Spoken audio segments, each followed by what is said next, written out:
1 minute until showtime.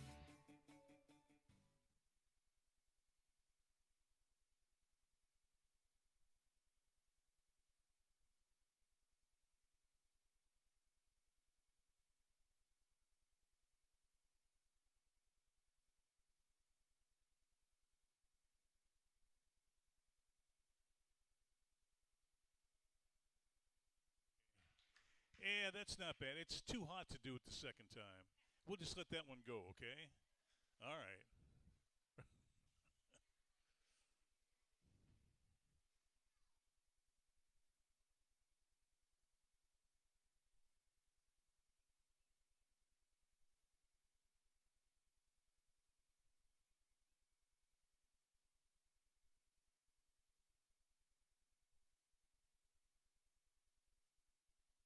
Your show will go live in 5 seconds. 4, 3, 2, 1.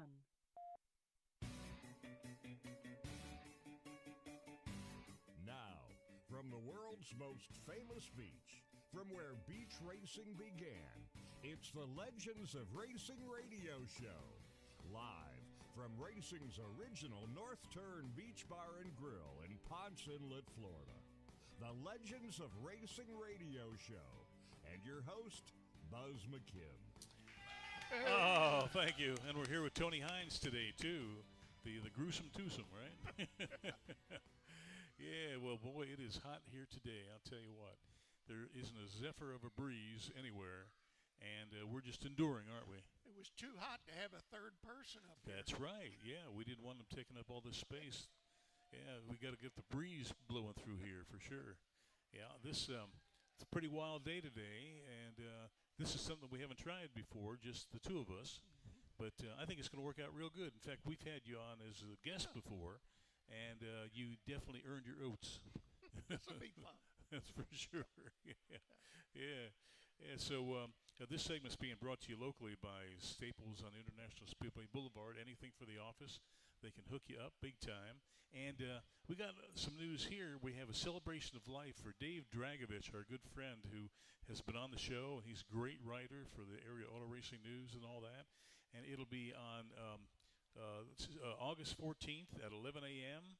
at the Our Lady of Star of the Sea Catholic Church, 4000 South Atlantic Avenue in New Smyrna. And there'll be a lunch afterwards. So if anybody wants to go ahead and pay their respects to Dave, he was a great guy, and he certainly deserves all of us coming out. So that's on the 14th of August, okay? And we thank Beth for giving us that information. So you remember our friend Tyler from last week? Well, he went to New Smyrna, and he won his heat, and he came in second in the feature. And he was pretty happy about that. He was a little bummed. He thought he should have had the feature. But they had a ringer in there, a super late model driver. And he felt that he probably could have won it if it wasn't for that. But they got another, I think the August 9th they're going to run again. So maybe we'll be able to get down there for that one. Should work out pretty good. He's a good kid. Yep. That's for sure. Yeah, so in the latest NASCAR news, we've got no more Mexico City. And they're going to Chicagoland next year. Yeah. They haven't been here since 2012. And then they're also going to San Diego to the Coronado Air Base there. And it used to be back in the 50s, there was an awful lot of races on Air Force bases, and that was due to General Curtis LeMay, who was in charge of the Strategic Air Command. And he allowed sports cars to race on Air Force bases. NASCAR never did. They did run on an airport in Linden, New Jersey, but that wasn't an Air Force base. And they also ran a race on the Montgomery Air Base in Montgomery, New York around 1961, and our old friend Rex White won that race. And I don't know if that was a regular federal Air Force base or not, but I don't believe it was. But San Diego should be very interesting. Probably be reminiscent of the Cleveland run. On the airport there at Cleveland. That's what I'm anticipating it. I don't know. But we'll find out as time goes on, There was some more big news in racing this week. Roger Penske Oh, yeah. sold 1/3 of the IndyCar Racing League and 1/3 of the Indianapolis Motor Speedway to Fox. Wow. the broadcasting folks. Is that right? Roger doesn't make many missteps, so he must know something. Yeah. And it just, I've thought for a while now with it. I mean, I guess in the day, Mm-hmm. attendance, ticket sales, Mm-hmm. funded prize money and such. Right. No. Since Winston and TV, I'm not so sure that happens. Mm-hmm. I'm thinking there may be a point where some track owner just doesn't think it's worth it Wow. for insurance, for parking, for workers. Yeah. Yeah, it makes There's you wonder. nobody there and run the race and broadcast. That's true. And you saw the crowd at Indy last week. It was pretty sad. Yeah.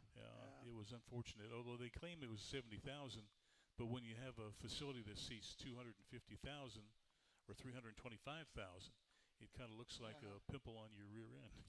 Parking was no problem. No, it certainly was not.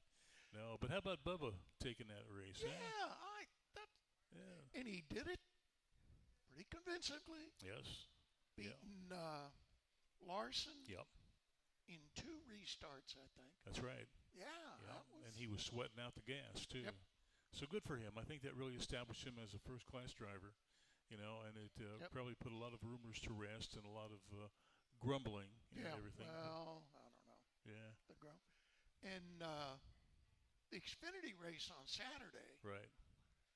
when Hill Yeah. Oh, and Almirola. spun Almirola, Yeah. they parked Hill for 5 laps, Yep. and then on Wednesday announced he's suspended for a week, That's right. which really affects the playoff points he's acquired. Mm-hmm. That's a big deal. Oh yeah. Yeah, that I'm was sure- huge. I'm Yeah. sure Richard's going to appeal it, but Yeah, most likely. But yeah, they took all his playoff points away, mhm. and then he's not going to be able to run this weekend. So it was pretty blatant, I think. And you don't want to be hooking anybody in that right rear. Yeah. That's not good. And there was one other thing this week. Our friend Ken Willis, friend Oh of yeah, the show, we love Ken Willis. had an article in the Journal interviewing Mark Martin. Mm-hmm. And Mark has not made any bones about it. He does not like this playoff Yeah. method of deciding. Right. And he says he'll let it go if NASCAR admits it was for TV ratings. Mm-hmm. I think we all know that. So Yeah. what's the Yeah. point? And you mentioned past history when it wasn't unusual when some driver clinched the championship Mm-hmm. 2/3 of the way through the season. Sure. Yeah. So where's the climax there? Yeah. Where's the Yeah. excitement? Mm-hmm. Yeah. But this way here, you really don't know until the last lap of the last race as to who's going to win that championship. I think it's great. Yeah. Nobody asked me, but I think it's okay. Yeah. Really. Now, also, you're back at the archives again, That's right. and we haven't talked much about that. Okay. I guess a couple questions to start. Did you find anything that made you smile, reaffirmed your faith in NASCAR? Oh yeah. Let's see. What would be a good one there? That's good. I'll tell you what we found. We found an old GI Motorola telephone, like a field phone, and we found out that back in 1953 there was a guy in Palm Beach that had a radio dispatched wrecker service, and he thought that if the system would work in the wrecker, it should work in the race car. So he got 2 more phones. He put a spotter in the north turn here on the beach, and he put a phone in the car, and they had electronic communication on that. The competitors thought it was illegal. Mm-hmm. It was too much of an advantage. But the guy actually was able to avoid a couple of accidents because of the spotter. Mm-hmm. So that was 1953. And then there was nothing else, I guess, for almost 10 years before they had anything else electronic. But that was kind of neat. You just never know what you're going to find out there. Is the archive, are they still adding stuff to it, or is it just historical? Yeah, it's historic, and there's kind of a point where they're out of room. That's the problem. They just got a bunch of stuff in from Chicago this week, and we had to make room for for the display on top of the filing cabinets. But I know the NASCAR Hall of Fame has several items, including a smoky unit welder, which is kind of neat, that they need to send back down to the archives, but there's no place to put it. So I don't know what's going to become of that stuff. But they've totally maxed out their facility there. Since that's mechanically related, do you think maybe they could set something up in the infield in the fan zone? Oh, yeah. You know, not a some portable glassed-in building and put some stuff in there. That's a good idea. I'll pass it along. Yeah. Now, we do have the replicas of the Donnie Allison and Cale Yarborough cars from the 79 Daytona 500 that was part of an exhibit that we did for the NASCAR Hall of Fame. It's from the front doors forward, and we had them sitting to where it looked like they're sitting in the garage. Now, I didn't know it, but they actually took those out of the archives and they put them in the fan zone last year. Oh, cool. I thought that was very interesting. Wow. Yeah. And then we play a video of it when folks come in to see the cars, and they see the video, and they understand what all happened that day. And Donnie still said that Cale was full of baloney, you know. Oh, that's something. I wanted to ask you about something else. I went over to Hangsters yesterday. Oh, yeah. Friends of the show. Yes, they are. The guys. We're working on them. Yeah. Yeah. An hour if you're in there by yourself. If you're in there with more than one, there's going to be some storytelling, so that'll take longer. For sure. But around the walls, they have these bronze plaques from the Oceanside Rotary Club. Right. Of the one I took a picture of was Smokey, but there's what's the story on that? Yeah, well, every year the Oceanside Rotary Club would have their Hall of Fame, and this went on for probably 25 years, and they would do these beautiful bronze plaques, and they were just really, really first class. And then when the organization shut down, they had these plaques. They didn't know what to do with them. They were going to send them to the Ocean Center, and they didn't want them. And there were two other places that they wanted to send them, and there was no room for them. So somebody was talking to the folks at Hangsters and told them what they wanted to do with them, and the Hangsters said, heck yeah, that'd be great. And man, you talk about first class. It really, really sparks that place up. It's worth walking around just looking at those. Yeah. They got them on the walls kind of behind the cars. Yeah. And Hangsters is free. You can go on in and check out all the cars and all the plaques and everything. And they're great people. They're down there on Nova Road, just north of Big Tree. Yeah. Yeah. And, boy, you never know what you're going to see there, too. They got some beautiful cars. Cool cars in there. Is there anything that really rang your bell the other day? Well, I got the Bronco in the parking lot, so I'm off. Oh, really? Oh. I'm done. I have not seen it yet. We're going to have to check it out.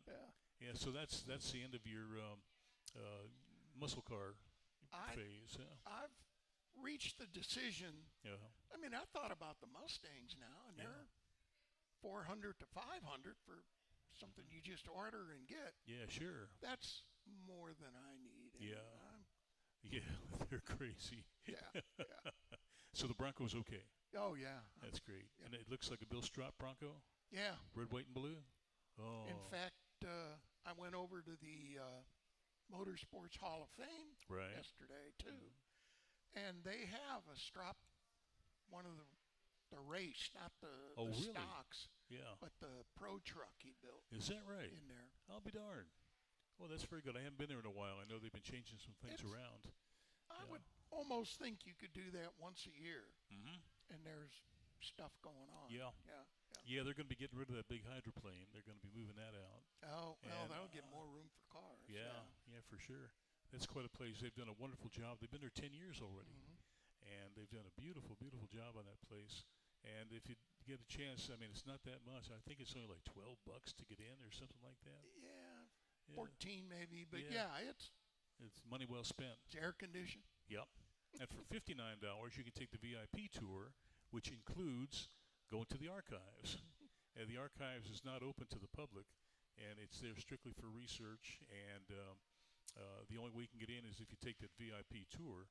And it's really fascinating. We have about 20 to 25 people, 28 people every day that come in on that tour. And like yesterday, we had folks from Puerto Rico and from Italy, and we've had folks from Switzerland and Israel, and just all over the world. They come. A lot of them from England. A lot of Englishmen like to come to Daytona, and it's always fascinating to hear their view on what racing's all about. Of course, most of them are F1 fans, but and the movie has helped a little bit because they filmed part of it at Daytona. Mm-hmm. And have you seen the movie yet? Yeah, it is well worth it. Doris even said she enjoyed it. Really? Yeah. Wow. See, and Gwen said she wants to go see it.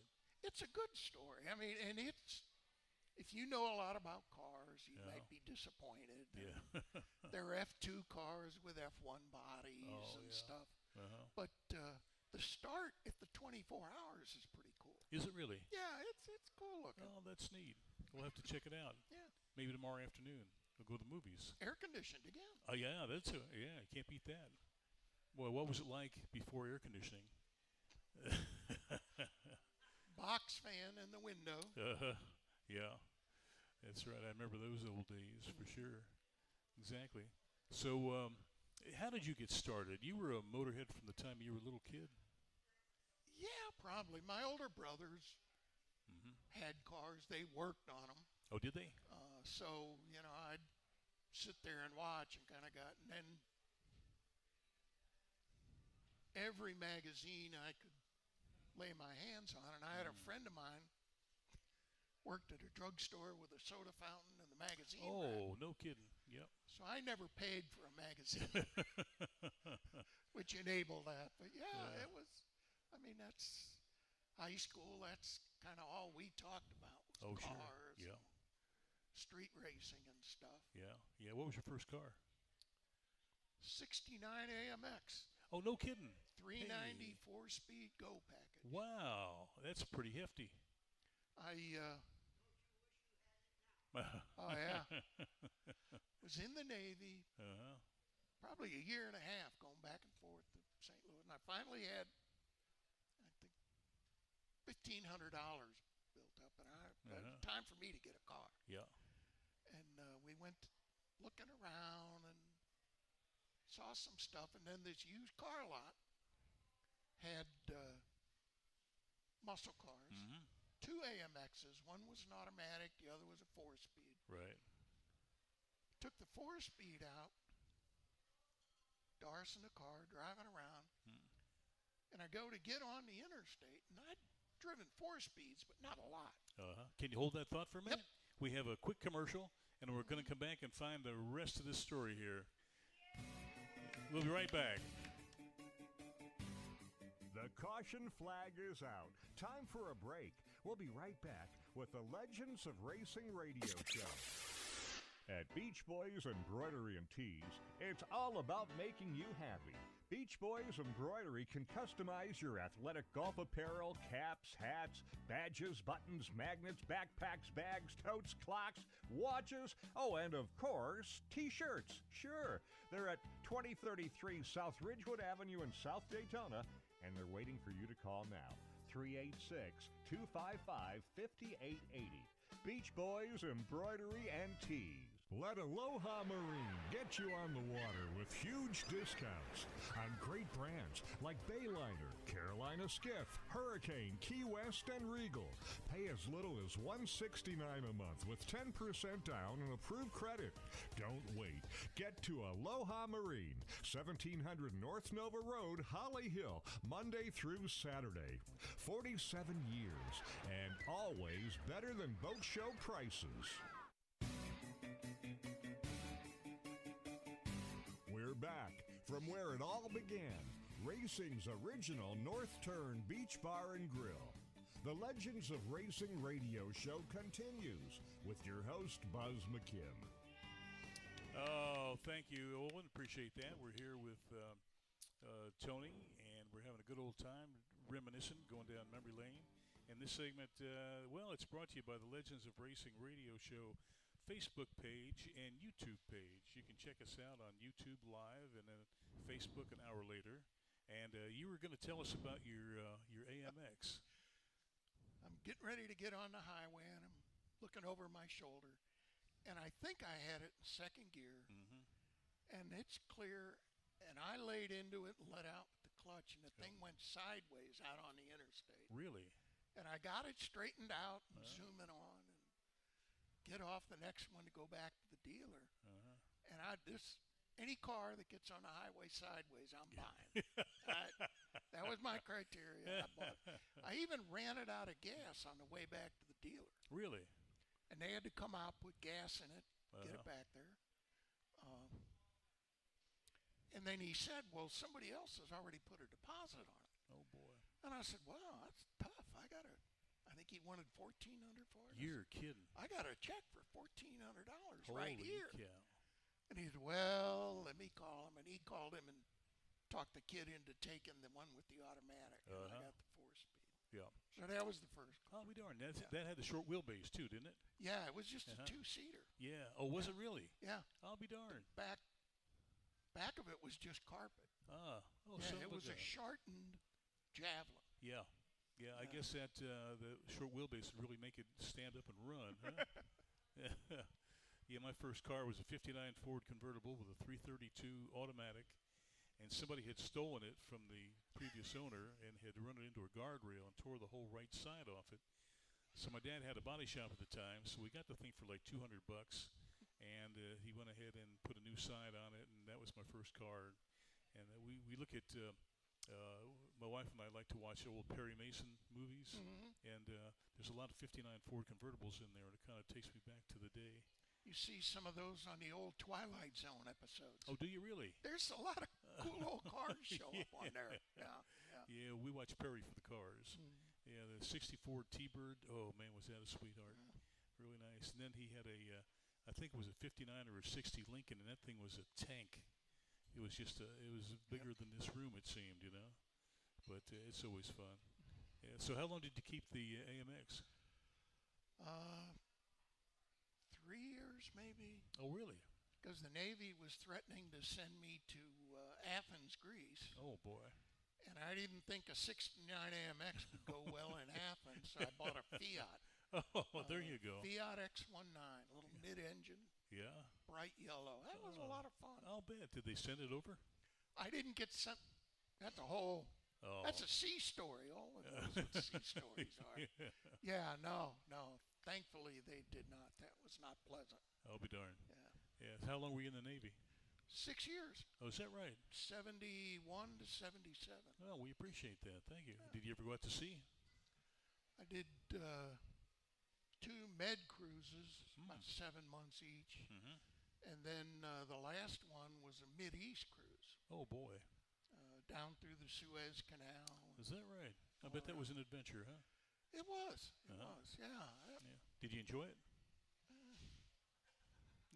No, looking back, I recognize that I learned a lot.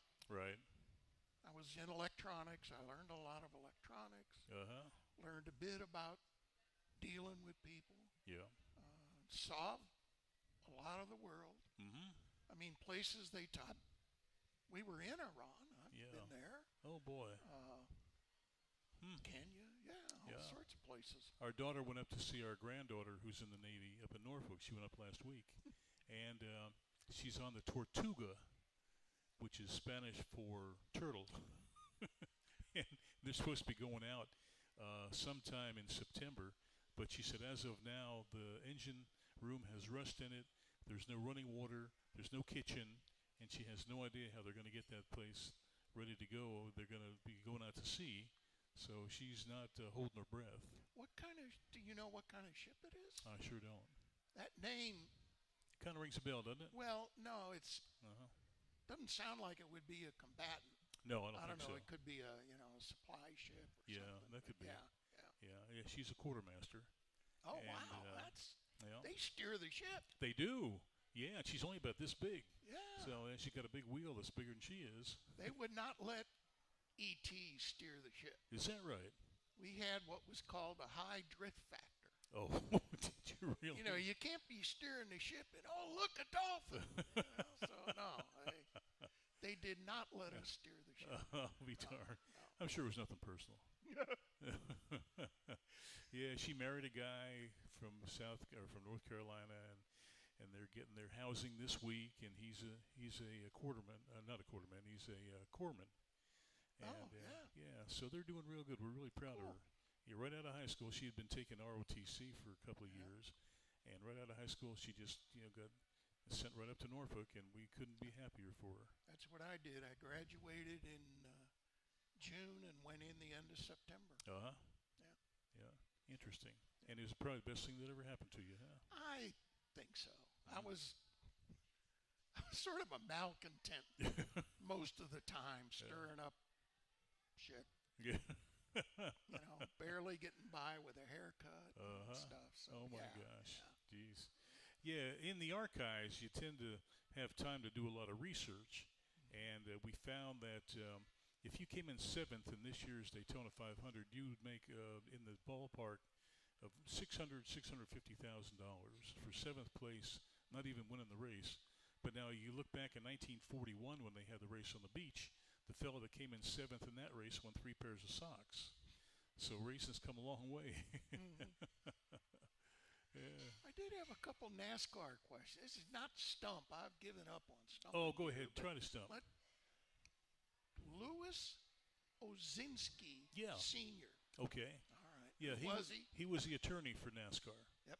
Yeah, he was the attorney, and his son Max, I don't think he took over his dad's position, but he had his own practice here in town too. But yeah, Ozinski was one of the big guys. It was Bill France, Ozinski, Bill Tuthill, a couple of those other guys, but he was the legal counsel. They say he filed the paperwork to establish NASCAR. Yeah, he sure did. Yeah.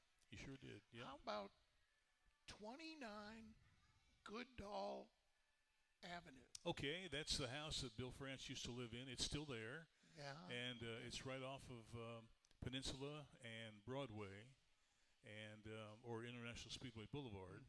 It's just a block off there, and that's where NASCAR was based. They had a copy machine, a mimeograph machine in the back porch that they'd run off all the entry blanks, and Annie B turned one of the bedrooms into an office, and they had that until probably, I guess maybe 1953, 54, they took over an old house that belonged to a doctor on Peninsula, and the building's still there. It's a law office now.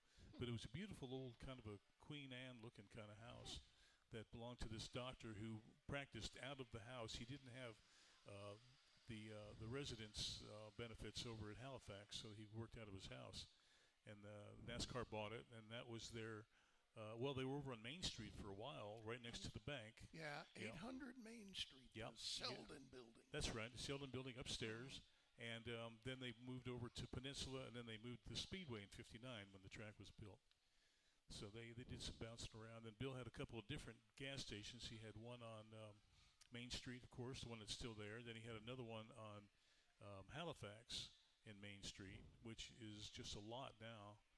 So there's still quite a few places around where they lived. They lived on 2nd Avenue, right around the corner from Beach Street. A little $15 a month bungalow, and he worked at Lloyd Buick, which was right down around the corner. So then they had a couple of different places over on the beach side they lived. How about that? I wanted to see if you knew a story here. Bill France was escorted out of the Indianapolis Motor Speedway by security. Yes, he was. Yes, he supposedly didn't have the right credentials, so they say. And yeah, he was unceremoniously escorted out, and that really kind of fried him because AAA was getting a little upset with NASCAR because NASCAR was coming along really, really well, and NASCAR really didn't take off until AAA pulled out after the Le Mans disaster, and it just gave NASCAR an open door to just go crazy with its growth. But yeah, that's one thing. Old Bill, he always wanted to run Indy. Of course, he was on the winning pit crew in 1946, and he had been on several pit crews and several Indy 500s during the 40s, and that was his dream, is to run Indy, to race there, being a driver. And then when they got there to the Brickyard, he missed it just by a year or two. He passed away in 92, and they ran there in 94, practiced in 93, but that would have really set him up. You know, he would have been a happy guy to know that his boys had finally gotten to the Brickyard. The part of the story on that, the quote is that they disagreed on NASCAR on what constitutes good racing. Oh, interesting.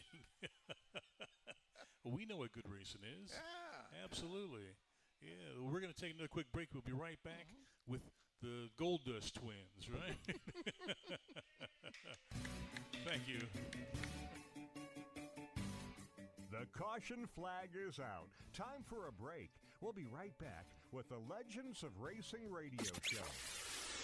Racing's original North Turn is our broadcast headquarters. If you're looking for a good drink, great entertainment, and the best in food, they're right on the beach at Racing's Original North Turn. Come on down to dinner tonight. Here are a couple of testimonials. These are actual testimonials from people who have enjoyed the North Turn.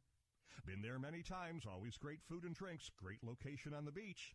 And another, what a great experience. It's my new favorite restaurant in the Daytona Beach area, Racing's Original North Turn on South Atlantic Avenue. That's A1A in Ponce Inlet, about 3.2 miles south of the Dunlawton Bridge and A1A intersection. It's Racing's Original North Turn, a restaurant, museum, bar, gift shop, live music. That's Racing's North Turn. Racing's Original North Turn has been voted by you Best Beach Bar Top 10 year after year after year. We're back from where it all began. Racing's Original North Turn Beach Bar and Grill. The Legends of Racing radio show continues with your host, Buzz McKim.